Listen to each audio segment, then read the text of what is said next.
Have you ever stopped to think about what actually makes your phone, well, a phone? I mean, it's not just the apps or the operating system. No, it's something way deeper. There's a secret computer hidden inside, running its own software on its own processor. Today, we're going to pull back the curtain on this hidden world, and we're going to use a classic, the Samsung Galaxy S5, to understand the tech that's almost certainly in the phone you're holding right now. All right, so here's our game plan for this deep dive. First, we're going to figure out what this secret computer actually is. Then, we'll get into the weird story of how one phone, the Galaxy S5, literally came with two different brains.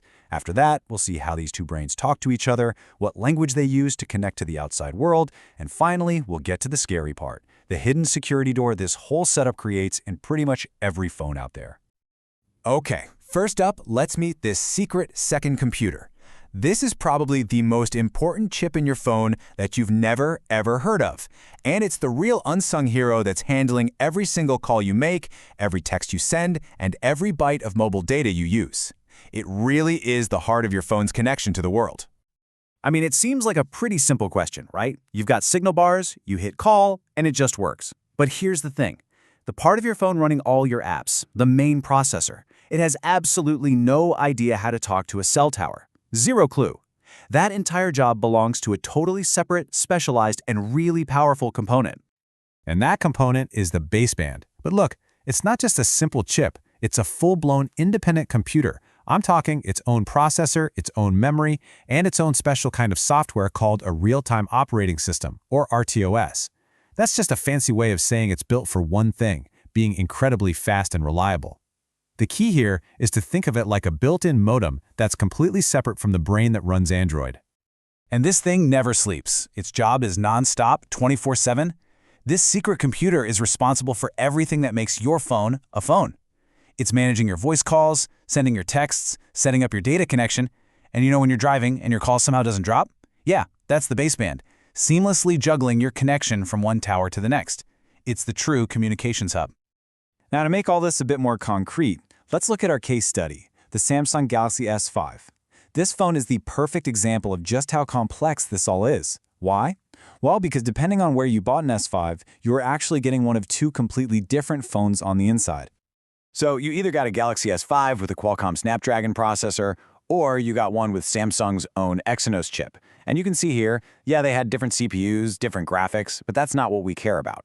The really important difference for our story is right down here at the bottom, the baseband.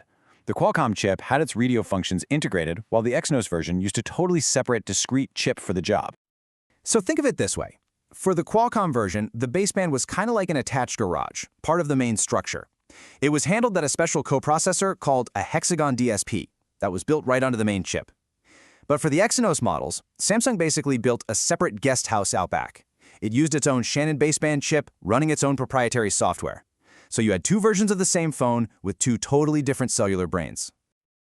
Okay, so this brings up a pretty obvious question, right?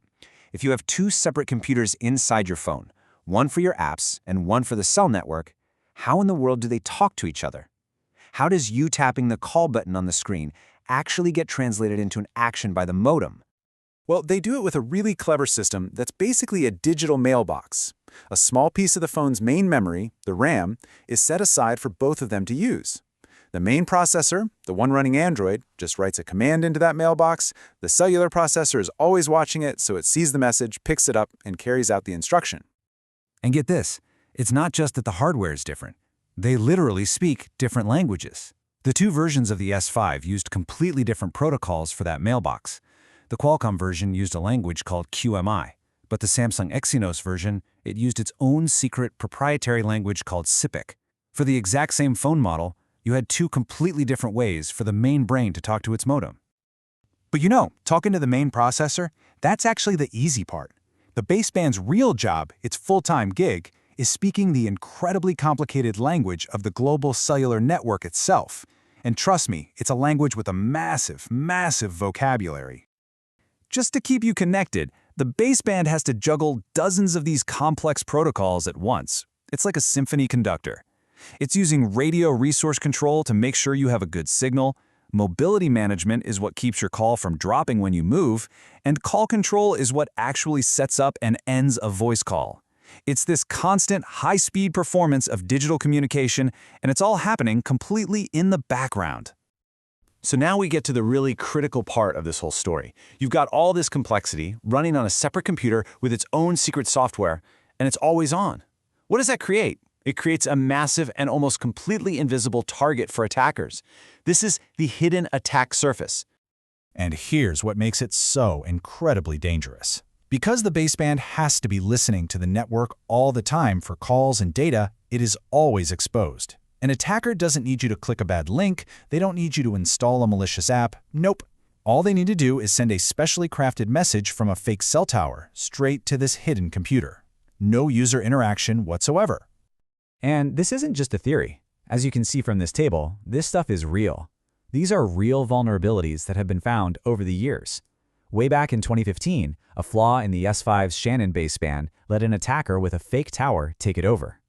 More recently, we've seen similar zero-click bugs in modern 5G modems. But the most dangerous part is the final step. Once an attacker compromises the baseband, other bugs, like this last one, can let them pivot and take over the main Android processor.